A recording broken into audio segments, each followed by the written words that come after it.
I wasn't shocked, but I was glad she said something and brought it up, and it was the impetus for me to get some help. Hey, it's Julie. Welcome to Uncomfy. A lot of us are struggling right now with how to stay open to others when we seem to be living in different realities. I feel like I'm always walking on eggshells with people, but I also don't want to give up on connection. This is a podcast about staying with the moments we usually want to escape, the awkward ones, the tense ones, the ones that can actually teach us something. So let's get uncomfy. I was a little bit angry because I thought I didn't need any help, but I also knew something was wrong with the way I was uncomfortable. And I knew something was wrong, but I couldn't put my finger on it. Friends, I want you to meet Anthony Goodman. For nearly 30 years, he worked as a surgeon, and then he spent decades teaching medicine. And in 2023, when Dr. Goodman was in his 80s, he was diagnosed with early Alzheimer's disease. And he's now telling the story of his life in a new memoir. It's called Great Saves and Terrible Losses, The Journeys of a Surgeon. I'm so pleased to have him with us today. Dr. Goodman, Tony, welcome to Uncomfy. Thank you, and thank you for having us. And your wife, Maribeth, is also with us. Maribeth, hi. It's great to have you here as a support for Anthony and maybe to fill in a few of the gaps as his memory might come and go. Thank you, Julie. I appreciate that. And so we've been talking about this book for a while now together, and it's really been lovely to be able to share this journey with him. Dr. Goodman, if we could go back to sort of the days before you got the diagnosis, right? One of the moments you describe in the book, which is some of what you were just discussing a moment ago, was a conversation that your daughter asked you to have, Katie, where she sat you down and she said, I think you need to see a specialist. Like there's something here isn't quite right. I mean, that must have been really hard, maybe even sort of confusing and disorienting to have someone say, like, you're not you anymore. It was very difficult. And in the beginning, I really internally and not externally said, no, I'm okay. I'm the expert, and I'm the one who people came to for expert advice. And then I had to realize people were depending on me to be that expert when I might not be that all the time now, and I needed help from someone else besides myself. I was always very good, for example, at directional and positional things in life. I mean, I always knew where I was. I held the maps. I directed where Maribeth was driving and we were going. And all of a sudden I wasn't. And that was shocking to both of us. That was taken away. That positional sense in the world was my expertise, and it was gone. And so those kinds of things were very upsetting to me, to see the disappearance of things in which I was expert. And now I wasn't. Yeah. Maribeth, what were you seeing? It's interesting, Julie. It's the family members who noticed this before, because I've been with Tony 44 years, and about 5 years ago, just noticed a different person. And the first doctors said that he went to see, on my suggestion, said, oh, it's normal aging. And then Katie talked to him, and we saw another doctor said, you know, most doctors are fooled by very smart people. You need a neurologist who understands dementia. So we were really fortunate. We were living in Montana at the time. We moved to California to be near our grandchildren, and found a neurologist who knew within 10 minutes that we were dealing with dementia of some kind. And at that point, Julie, we thought dementia itself was a diagnosis. We didn't know it was a collection of symptoms. That actually 60 different things or more can cause dementias, including UTI or B12 deficiency or Lyme disease. It just means forgetting, and it's a collection of a variety of symptoms.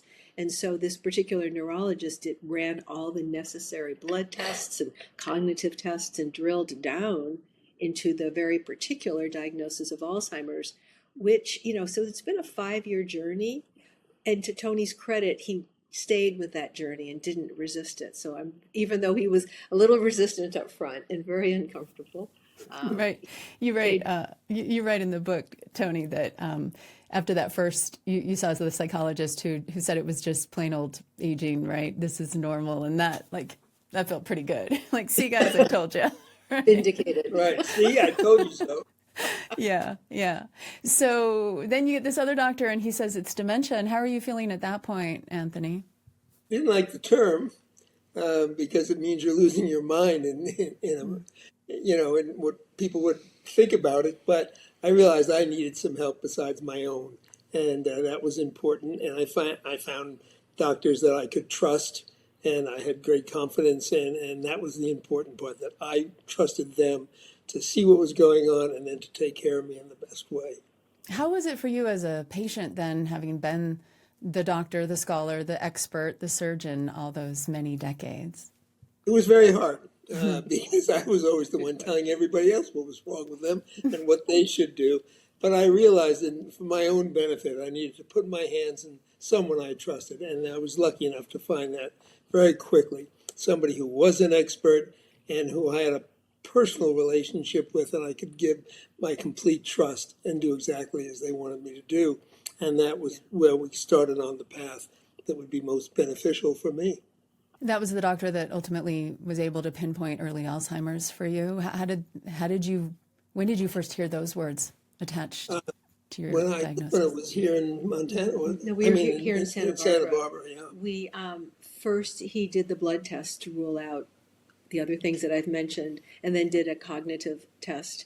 And then on telehealth with both Katie and Cameron, our kids, and us, went through that test exactly and explained how this particular pattern that appeared on the test indicated Alzheimer's. And in some degree, odd as it may sound, we had relief because he had also told us previously that he had been working with a combination of off-label medications that really helped for Alzheimer's disease. So we knew with that particular diagnosis, there was a little something we could hold on to. And so I will tell you, 3 years ago, Tony looked like a fading Polaroid photograph. His energy, he was just fading into the background, as you see often with people with various forms of dementia. Once he titrated up to dose on these off-label meds, probably a couple months later, he was back. His energy was back. His presence was back. The three things that Alzheimer's takes away didn't come back, which in this particular pattern, as the doctor explained to us, is short-term memory, a sense of time, and a sense of geography and place. But this energy, the presence, the engagement came back. And so we were very fortunate in that regard. So there was kind of that mixed feeling. Tony, that diagnosis happened in a public setting. At least your whole family was there. It sounds like your kids were there. Maribeth was there. Your doctor. You're all on this video call together. Did you feel relief? I did, and also the result was getting on these medications that helped, and the diagnosis, and other people saying, Tony's back. And I thought, yes, thank you. And I was very relieved that this could be taken care of, could be helped, and I would have my own sense again of who I was. Was this I mentioned that it was early Alzheimer's was the diagnosis. Was it really early? How important was the fact that you guys had sort of picked up on it and been able to get a diagnosis at this moment? Oh, I think it was very important to get it early and get treatment early before you became just a totally different person without a really good functioning brain. And to get both the medication and other treatments that were non-medical that could help you and get back to where you were and feel confident and have people, again, say, here's Tony again. And I'll jump in here, Julie. Tony benefited from the early diagnosis because also about 2 years ago, one of the pharmaceutical companies released an infusion for Alzheimer's patients that removes the beta amyloid plaque in the brain. And Tony was able to benefit from that. He started in April of 2025 from monthly infusions. And on his most recent PET scan in May, last month, all the amyloid plaque is gone. That was thrilling. Which was wonderful. It doesn't mean the disease, technically it does mean the disease is gone. However, as our neurologist explained to us, the damage done by the plaque, those three things I mentioned before, is still gone. It will always be gone. But it will slow down the progression of the diminishing because the plaque, the data shows 5 years later, the plaque does not come back. So again, this only seems to work where it works most efficaciously with an early diagnosis of mild Alzheimer's. And Tony has benefited from that. And that's one reason we are encouraging people to get early diagnosis to benefit from these medical new revolution, as our doctor says, in revolution in medications right now. I was quite surprised to see the report that showed me no plaque. I expect to see reduced plaque and some plaque. There was none. So the treatment had worked quite well. And the memories that were gone were still gone. But now I could look forward to a long time of being much more normal than I'd ever been before. That's great news. Like, really, I'm so thrilled for that outcome for you. Yeah. Tony, you, after your diagnosis, wrote a letter to your friends and family. Tell us about that letter and why you decided it needed to be written. Well, I wanted them to know what was going on. I didn't want them to be witnessing a stranger in real life and not know what was happening to the Tony they knew, or the Dr. Goodman, or Dad. And that was really important to me because I didn't want them to be wondering and questioning and be either right on it or totally wrong. So I wrote a letter to everybody who was important in my life to say, here's what's going on, here's the diagnosis, here's what you can expect from me, and here's the treatment I'm getting. And here's what we can look forward to in the future. And I'm still Dad, or I'm still Uncle, and I'm still who I was. But I need you to understand what the future might look like. And everybody responded just as I hoped they would. They were so supportive. And that's really critical when you're having a problem, to know that everybody's on your side and nobody's criticizing you. And rather than criticism, there's support and comfort for you. And I'll jump in here, Julie. It also gave support to the family because this is a family diagnosis. So people understood where I was like, okay, Maribeth's having to change things. The kids are having to adapt. We all had to adapt. So we're all readjusting around this new normal.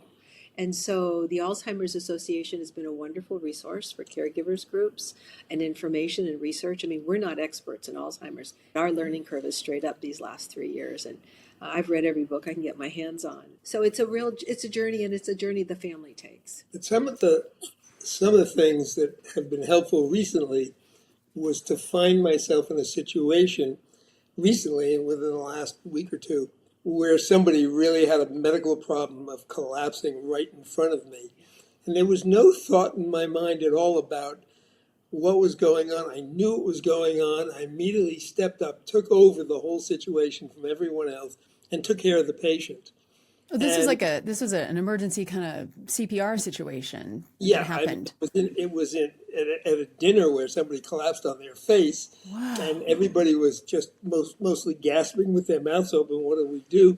People were calling for help, and I just stepped in without a thought. And I didn't think about it till afterward, but I was the doctor again, and there was no question about what to do, how to do it, and I took care of this person. And then we only afterward did the two of us talk about that. Oh, you're still here. It's still in you. And I was very pleased to see that I could do that for someone. And a friend of ours witnessed it and repeated it to me because I was outside calling 911. And she said, do you know what happened? He was just like, did everything exactly the way you're supposed to do it. And I told our own doctor, and she said, of course. She said, he's always a doctor. It's like that part is still completely present. It was so interesting, Julie. I don't mean to overstate it, but all of a sudden the person I've been married to for over 40 years was very different in so many ways. Some really lovely ways and some ways that are just challenging, and we all had to readjust. And as one of my teachers said, you really can't prepare for this because if you've met one person with dementia, you've met one person with dementia. And it's different for every person, and it's different for every family. Dr. Goodman, what's your hope in writing this book and telling your story now? Well, I hope that people will understand that this is an illness or a sickness just like anything else is, and that there's treatment, and we need to destigmatize it. We need to take away the shame element because there's nothing to be ashamed of. This is something that was imposed upon you without your permission, and something that can be treated. It's no different than pneumonia or a cancer or something else. And we need to recognize it as early as possible, as with every disease, and then get the best treatment you can get, and then move along as if you're going to be better, which you probably will be if you get proper treatment. And so basically it's the destigmatization, or getting rid of the shame. There should be no shame at all associated with this. Dr. Anthony Goodman has a memoir out. It's called Great Saves and Terrible Losses, The Journeys of a Surgeon. It's about his career as a surgeon and a medical professor, and also his late in life diagnosis with early Alzheimer's. And you can find out more about his book and about his speaking and his advocacy at anthonyagoodman-author.com. We'll put a link to that in the show notes. Tony, thank you so much for sharing your story with us today. Thank you for having us. And Maribeth, it's been so great speaking with you as well. Thanks for the work you're doing. Thank you, Julie. Appreciate the time. And thank you for getting uncomfy with us today. I'd love to hear your thoughts on today's conversation. Hearing Tony and Maribeth, I have to say, was kind of a balm for my heart. Dementia diagnoses are so difficult. Both of my parents struggled with that. And it is so important that we are able to talk about it, that we can destigmatize that so that people can get the care they need and caregivers can get the support that they need. So I'd love to hear what came to your mind as you heard this conversation today. Email uncomfy@byu.edu or connect with us on social media. We are at uncomfy.podcast on Instagram. Let's keep the conversation going. Uncomfy is a BYU radio podcast. Samuel Benson produces it, and the team includes Maggie Mathis and Abby Karras. Our theme music was composed by Kelsey Ney.